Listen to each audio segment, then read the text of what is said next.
mun gaji fa sosai lokacin nan ido har ya fara raina fata. To a gadi. Muka zo gindin wani tudu. Muka kwanta sai nayi barci.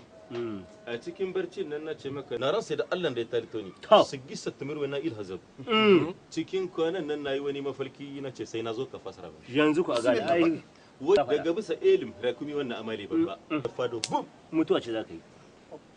Menene? Mutuwa a gadi. Na ce maka daga bisa elim da dai su kamar zan fado sai nan markayi. Wuta za ka subhanallah. Jahannama kai an kace. Jahannama kuma Jahannama an kace.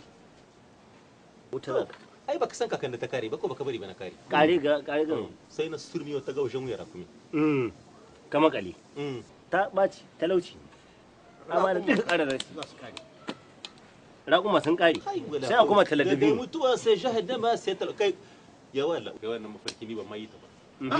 Ban ma yi shi. Sai dai haka. Zance ne kai yaro. Ba ni shayin nan na shagana in sha. Yanzu Wala hauli.